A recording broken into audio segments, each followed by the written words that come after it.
Hello guys, welcome to career media once again. My name is Gulshan Shah. Friends, आज हम इस video में Telangana state के बारे में बात करने वाले हैं। तेलंगाना स्टेट में कितने प्रकार की सीट्स होती है, cat A seat, cat B seats और कैट सी सीट्स क्या होती है, इन सीट्स के लिए एलिजिबिलिटी क्राइटेरिया क्या है, इन सीट्स के लिए फी स्ट्रक्चर क्या है, नॉन डोमिसाइल स्टूडेंट्स कौन से सीट्स के लिए एलिजिबल हो सकते हैं, डोमिसाइल कैट ए सीट्स के लिए कौन कौन से स्टूडेंट्स एलिजिबल रहेंगे, साथ में इन सीट्स के लिए जो तेलंगाना स्टेट में काउंसलिंग होती है उसके रूल्स एंड रेगुलेशंस और काउंसलिंग के तरीके जो हैं वो बाकी सभी स्टेट से कंप्लीटली डिफरेंट है। सो काउंसलिंग की प्रोसेस एंड प्रोसीजर क्या है उनको समझने की कोशिश करेंगे और साथ में हम आएंगे कि कौन कौन से स्टूडेंट्स को तेलंगाना स्टेट की कैट बी सीट्स के लिए अप्लाई करनी चाहिए, ये आप कह सकते हो कि वहां के मैनेजमेंट कोटा सीट्स के लिए एक्सपेक्टेड कट ऑफ क्या जाती है, उस पर भी एक नजर डालेंगे। चलिए स्टार्ट करते हैं वीडियो को। सबसे पहले बात कर लेते हैं टाइप्स ऑफ सीट्स की। टाइप्स ऑफ सीट्स की बात करें तो there are basically three types of seat. तीन तरीके की सीट्स अवेलेबल है तेलंगाना स्टेट में। अगर हम देखें तो cat A seats, cat B seats and cat C seats. Cat A seat को अगर सिंपली समझना है तो गवर्नमेंट की सीट जो होती है, government seats in private colleges are known as cat A seat. So government, आप कह सकते हो कि ये गवर्नमेंट सीट है, राइट। कैट बी सीट का मतलब है कि प्राइवेट कॉलेज में जो मैनेजमेंट की सीट होती है वो कैट बी सीट होती है। और कैट सी सीट्स होती है मतलब कि प्राइवेट कॉलेज में ही जो एनआरआई की सीट्स होती है उनको कैट सी सीट कहते हैं। अब एलिजिबिलिटी क्या है, कैट ए सीट के लिए सिर्फ वो ही स्टूडेंट एलिजिबल हैं जिन्होंने अपनी एमबीबीएस तेलंगाना या आंध्रा से की है या फिर उनकी नेटिविटी तेलंगाना या आंध्रा की है। अगर इन दोनों में से कोई भी चीज आपके पास नहीं है तो आप कैट ए मतलब गवर्नमेंट सीट के लिए एलिजिबल नहीं होंगे। दैट मीन्स कि इन दोनों में से कुछ भी चीज, या तो आपकी नेटिविटी या तो आपकी एमबीबीएस तेलंगाना या आंध्र प्रदेश से होनी चाहिए। अगर इन दोनों में कोई भी एक चीज आपके पास है तो आप वहां के गवर्नमेंट सीट के लिए एलिजिबल हो। सेकंड होती है कैट बी सीट। अगर आपके पास इन दोनों में से कुछ भी चीज नहीं है, ना ही आपकी नेटिविटी आंध्र या तेलंगाना की है और ना ही अपने एमबीबीएस अपनी तेलंगाना से या आंध्र से की है, तो ऐसे केसेस में आप तेलंगाना में कैट बी मतलब मैनेजमेंट सीट के लिए एलिजिबल रहोगे और एनआरआई सीट के लिए आप एलिजिबल हो सकते हो। एनआरआई सीट की मतलब कैट सी सीट्स की एलिजिबिलिटी क्या है कि सिंपली ओपन टू ऑल, पूरे इंडिया में किसी भी स्टूडेंट जो जिन्होंने नीट पीजी 2023 क्वालिफाई किया है, अगर उनके पास एनआरआई स्पॉन्सर्ड डॉक्यूमेंट्स अवेलेबल हैं तो वो यहाँ की तेलंगाना की कैट सी सीट्स के लिए एलिजिबल रहेंगे, इररिस्पेक्टिव ऑफ कि वो कौन से स्टेट से बिलोंग करते हैं। किसी भी स्टेट से आप बिलोंग करते हो और अगर आपके पास एनआरआई डॉक्यूमेंट्स अवेलेबल हैं, एनआरआई स्पॉन्सर्ड डॉक्यूमेंट्स अवेलेबल हैं, तो आप यहाँ की एनआरआई सीट्स के लिए एलिजिबल होंगे। नाउ फी स्ट्रक्चर की बात करें तो कैट ए सीट्स जो है वो दो पार्ट में डिवाइड है। क्या एक तो प्योर गवर्नमेंट कॉलेजेस हैं जिनकी फीस अंडर 1 लाख रुपीज होती है, और एक होती है प्राइवेट कॉलेज में गवर्नमेंट सीट जिसको हम कैट ए सीट कहते हैं। उनकी फीस क्लिनिकल ब्रांचेस के लिए अप टू 7 लाख वेरी करती है, डिपेंड करता है, अप टू 7 लाख वेरी करती है। वहीं अगर कैट बी सीट मतलब मैनेजमेंट सीट की बात करें जिसके लिए नॉन डोमिसाइल स्टूडेंट्स भी एलिजिबल हैं, उनकी फीस जो है वो अभी फिलहाल करेंटली 13,80,000 रुपीज की रखी गई है। हालांकि इस फीस को लेकर के कोर्ट में केस भी चल रही है जिसमें तेलंगाना अपनी इस फीस को बढ़ा करके 22 से 23 लाख कर सकती है। हालांकि ये फीस की जो कोर्ट केस है फीस को लेकर के, ये पिछले 3 सालों से चल रही है। इसका रिजल्ट अभी तक आया नहीं है। हो सकता है इस साल इसका रिजल्ट आ जाए, तब हमें फाइनली ये बात पता लगेगी कि तेलंगाना में कैट बी सीट की ओरिजिनली फीस कितनी हो सकती है। बट अभी जो फीस रखी गई है वो 13,80,000 रुपीज रखी गई है। अभी अगर इस पर जब तक कोर्ट का कोई फैसला नहीं आता तब तक इनकी फीस 13,80,000 रुपीज ही रहने वाली है। एनआरआई सीट की बात करें तो एनआरआई सीट्स की जो फीस होती है वो 3 times of the management seats की फीस होती है, राइट। मतलब अगर आपकी फीस मैनेजमेंट की 22 से 23 लाख रुपए जो इन्होंने प्रपोज किया है कोर्ट में कि हमारी फीस 22 टू 23 लाख होनी चाहिए, उसके अकॉर्डिंग इनकी एनआरआई की फीस जो है वो 67 टू 72 लाख तक हो सकती है। तो ये फीस स्ट्रक्चर हुई। काउंसलिंग प्रोसेस की बात करें तो तेलंगाना स्टेट की जो काउंसलिंग होती है वो कंप्लीटली अलग होती है। बाकी सभी स्टेट्स में हम देखते हैं एक सिंगल फॉर्म निकलती है for government as well as private, but यहाँ पे गवर्नमेंट के लिए अलग फॉर्म निकलती है, प्राइवेट के लिए अलग फॉर्म निकलती है। दैट मीन्स कि कैट ए सीट के लिए अलग फॉर्म निकलती है और कैट बी सीट के लिए अलग फॉर्म निकलती है। अभी फिलहाल जो फॉर्म निकली है वो कैट ए सीट के लिए निकली है। कैट ए सीट मतलब गवर्नमेंट सीट, गवर्नमेंट सीट मतलब pure college, pure government colleges की जो सीट्स हैं उनके लिए, प्लस प्राइवेट कॉलेजेस में जो गवर्नमेंट सीट्स हैं उनके लिए, जिनकी fees up to 7 lakh vary करती है। But as I told you कि कैट ए सीट्स के लिए सिर्फ वही स्टूडेंट एलिजिबल है जिन्होंने या तो अपनी एमबीबीएस आंध्रा या तेलंगाना से की हुई होनी चाहिए, या फिर वैसे स्टूडेंट्स जिनकी डोमिसाइल आंध्रा या तेलंगाना की होनी चाहिए। सो इन दोनों में से अगर किसी भी क्राइटेरिया को आप फुलफिल करते हो तो आप कैट ए की सीट की जो है वो फॉर्म फिल कर सकते हो काउंसलिंग के लिए।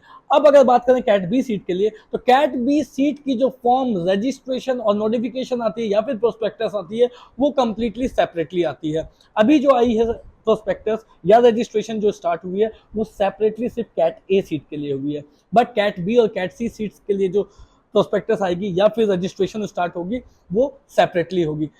हमने जो चीज नोटिस की है वो ये कि कैट ए सीट की रजिस्ट्रेशन आने के 1 वीक के बाद तक, आफ्टर 1 वीक या 1. आप 1 से 1.5 सप्ताह आप मान सकते हो, 1 वीक के बाद कैट बी सीट्स की फॉर्म आती है। सो हम उसी अकॉर्डिंग चल सकते हैं कि अभी अगर कैट ए सीट की फॉर्म आई है तो 1 वीक या 2 वीक के बाद जो है वो कैट बी सीट की भी फॉर्म आ सकती है, राइट। अब आते हैं कि इनकी जो है वो काउंसलिंग किस तरीके से होती है, काउंसलिंग प्रोसेस क्या है। सिंपल सी काउंसलिंग प्रोसेस है। आपको इस बार हम जो देख रहे हैं वो तेलंगाना की जो वेबसाइट है वो चेंज हो सकती है। इस बार की जो ऑफिशियल वेबसाइट है तेलंगाना की वो है www.tspgmet.tschE.in। ये वो ऑफिशियल वेबसाइट है जिस पे जाकर के आपको रजिस्ट्रेशन करनी है, एप्लीकेशन फॉर्म फिलअप करनी है। जब कैट बी सीट की आ जाएगी तब आपको कैट बी सीट की करनी होगी। अभी फिलहाल कैट ए की आई है तो जो स्टूडेंट एलिजिबल है वो जाके अपना रजिस्ट्रेशन कर सकते हैं, एप्लीकेशन फॉर्म फिलअप कर सकते हैं। प्रोसेस, स्टेप्स ऑफ काउंसलिंग क्या है। सबसे पहले आपको वेबसाइट पे जाकर के रजिस्ट्रेशन करना होगा। रजिस्ट्रेशन में बेसिक डिटेल्स पूछी जाएंगी, वो डिटेल्स फिल करनी है और आपको रजिस्ट्रेशन फी पे करनी है। कैट बी सीट के लिए जब भी आप रजिस्ट्रेशन फी पे करेंगे तो आपको 6,300 रुपीज रजिस्ट्रेशन चार्जेस लगेंगे, प्लस 5,000 रुपीज प्रोसेसिंग फीस लगती है, वहां पे डॉक्यूमेंट वेरिफिकेशन चार्जेस लगते हैं। सो 5,000 रुपीज उन स्टूडेंट्स को जिन्होंने तेलंगाना से अपनी एमबीबीएस नहीं की है उनके लिए 5,000 रुपीज लगेंगे। मतलब तेलंगाना से आपने अपनी एमबीबीएस नहीं की है तो आपको डॉक्यूमेंट वेरिफिकेशन के लिए एक्स्ट्रा 5,000 रुपीज लगेंगे। और वैसे स्टूडेंट जिन्होंने इंडिया से ही अपनी, मतलब अब्रॉड से अपनी एमबीबीएस की है, उन स्टूडेंट को 7,000 रुपीज की ये लगेगी, वेरिफिकेशन चार्जेस लगेंगे। सो इस तरीके से जो है वो 6,300 कॉमन चार्जेस है जो सभी को लगेंगे। और प्रोसेसिंग चार्जेस जो है, डॉक्यूमेंट वेरिफिकेशन चार्जेस, वो इंडिया से अगर आपने की है document MBBS, but Telangana state को छोड़ करके किसी भी स्टेट से अगर आपने की है इंडिया से तो आपको 5,000 रुपीज लगेंगे, और अगर आपने अब्रॉड से किया है तो 7,000 रुपीज लगेंगे। ये आपके टोटल रजिस्ट्रेशन चार्जेस लगेंगे। उसके बाद आपको एप्लीकेशन फॉर्म फिलअप करनी होती है। एक बार आप एप्लीकेशन फॉर्म फिलअप करते हो, डॉक्यूमेंट्स अपलोड करते हो, सबमिट करते हो, उसके बाद मेरिट लिस्ट आती है। डॉक्यूमेंट वेरिफिकेशन होने के बाद मेरिट लिस्ट आती है, उसमें आपका नाम रहता है और उसके बाद फिर आप चॉइस फिलिंग करते हो। आई मीन जो चॉइस फिलिंग आती है, चॉइस फिलिंग आप करते हो और उसके बाद फिर रिजल्ट आती है कि आपको कौन सी कॉलेज में सीट मिली है। जब रिजल्ट आने के बाद आपको कॉलेज में जाकर के एडमिशन लेना होता है। अब यहाँ पे एक पॉइंट नोट करने वाली है, तेलंगाना स्टेट की काउंसलिंग में अगर राउंड 1 में भी आपको सीट मिल जाती है, उस सीट को या तो आप ज्वाइन नहीं करते हो, अगर उस सीट को आप ज्वाइन नहीं करते या ज्वाइन करने के बाद आप उस सीट को छोड़ देते हो तो आप तेलंगाना स्टेट की आगे की काउंसलिंग से बाहर हो जाते हो। So there is no free exit. No free exit means कि आपको, आप अगर राउंड 1 में आपको सीट मिलती है, आप उस सीट पे एडमिशन नहीं लेते हो या उस सीट पर एडमिशन लेकर के आप छोड़ देते हो तो आप तेलंगाना स्टेट की पूरी काउंसलिंग से बाहर हो जाते हो। सो ये पॉइंट जो है ये यहाँ पे कैच करने वाली है। अब बात है कि तेलंगाना स्टेट की जो बी कैट की सीट है उसमें कौन कौन से रैंक वाले स्टूडेंट को अप्लाई करना चाहिए, कौन से ब्रांचेस के अकॉर्डिंग या रिस्पेक्टिव ब्रांचेस के लिए, या आप कह सकते हो कि एक्सपेक्टेड कट ऑफ क्या जा सकती है एनेस्थीसिया के लिए।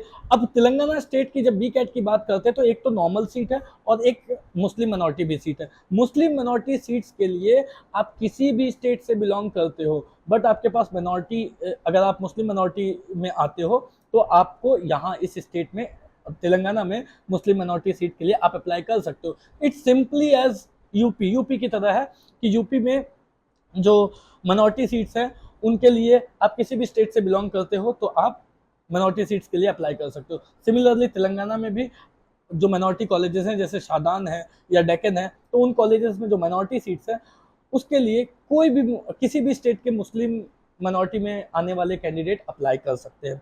सो एनेस्थीसिया की बात करें तो अगर आप मुस्लिम मिनॉरिटी में आते हो तो अप टू 72,000, अगर आपकी 72 टू 75,000 भी रैंक है और आपको तेलंगाना में सीट लेनी है तो आप अप्लाई कर सकते हो, आपको सीट मिलने के चांसेस रहेंगे। बट अगर आप मुस्लिम मिनॉरिटी में नहीं आते हो, नॉर्मल स्टूडेंट हो, तो अप टू 60,000 रैंक वाले स्टूडेंट तक को तो डेफिनेटली एनेस्थीसिया के लिए अप्लाई करनी चाहिए। सिमिलरली डरमा मुस्लिम नॉर्मल कैंडिडेट्स के लिए अप टू 22,000 टू 25,000 रैंक जिनकी है वो अप्लाई कर सकते हैं, उनको करना चाहिए। और मुस्लिम माइनॉरिटी में अगर आते हैं तो अप टू 32 टू 35,000 रैंक वाले स्टूडेंट को मुस्लिम माइनॉरिटी के लिए अप्लाई करना चाहिए। Emergency medicine up to 45,000 rank तक को अप्लाई करना चाहिए for normal seats. ENT normal students को up to 50, non minority students को up to 55,000 all India rank तक अप्लाई करना चाहिए, तेलंगाना स्टेट में मिल सकती है। और जो मुस्लिम मिनॉरिटी में आते हैं उनको जो मिनॉरिटी के स्टूडेंट्स हैं उनको 70,000 तक मिल सकती है। जनरल मेडिसिन नॉन मिनॉरिटी के लिए अप टू 22,000 23,000 रैंक तक मिल सकती है, whereas Muslim minority candidate को up to 30,000 all India rank तक मिल सकती है। ओबीजीवाई नॉन मिनॉरिटी स्टूडेंट को up to 28,000 all India rank तक मिल सकती है, whereas Muslim minority candidate को up to 35,000 all India rank तक मिल सकती है। ऑप्थल नॉन मिनॉरिटी स्टूडेंट को up to 45,000 all India rank तक मिल सकती है, whereas Muslim minority student को up to 65,000 all India rank तक मिल सकती है। ऑर्थो नॉन मिनॉरिटी स्टूडेंट को up to 45,000 all India rank तक मिल सकती है, वेयर एज मिनॉरिटी स्टूडेंट को up to 60,000 all India rank तक मिल सकती है। पीडिया नॉन मिनॉरिटी स्टूडेंट को up to 25,000 all India rank तक मिल सकती है, मिनॉरिटी स्टूडेंट को up to 35,000 all India rank तक मिल सकती है। सेक्रेटरी नॉन मिनॉरिटी स्टूडेंट को up to 80,000 all India rank तक मिल सकती है। Respiratory medicine non minority student को up to 35,000 all India rank तक मिल सकती है, मिनॉरिटी स्टूडेंट को up to 50,000 all India rank तक मिल सकती है। रेडियो नॉन मिनॉरिटी स्टूडेंट को up to 18,000 all India rank तक मिल सकती है, और मुस्लिम मिनॉरिटी स्टूडेंट को up to 25,000 all India rank तक मिल सकती है। तो जब भी कैट बी की फॉर्म आए, जनरली क्या होता है कि 1 से 2 सप्ताह के बाद, जब भी कैट ए की फॉर्म आती है उसके 1 से 2 सप्ताह के बाद आप देखोगे कि कैट बी की भी फॉर्म आ जाती है। कैट बी मतलब management quota seat. Management quota seats के लिए ओपन टू ऑल है, कोई भी स्टूडेंट अप्लाई कर सकते हैं जिन्होंने नीट पीजी 2023 क्वालिफाई किया है, राइट। और इनकी जब भी फॉर्म आएगी तो आपको वेबसाइट पे जाकर के रजिस्ट्रेशन करना होता है। सो आप जो मैंने रैंक बताया, जो नॉन डोमिसाइल स्टूडेंट है, अगर उस रैंक के अंडर आते हैं तो आपको डेफिनेटली तेलंगाना की कैट बी सीट के लिए, मतलब मैनेजमेंट कोटा सीट के लिए डेफिनेटली अप्लाई करनी चाहिए। हालांकि तेलंगाना की ऑफिशियल फीस जो है वो अभी आनी पेंडिंग में है। सो ऑफिशियल फीस आती है तो फिर और क्लैरिटी मिलेगी कि कट ऑफ किस प्रकार चेंज हो सकती है। That's all for today guys. कोई भी डाउट हो, क्वेरी हो तो दिए गए नंबर पे कॉल कर सकते हैं। एट द सेम टाइम अगर आपको करियर मीडिया से पेड सर्विसेज लेनी हो तो you can call in and enquire. Thank you so much guys, thank you so much.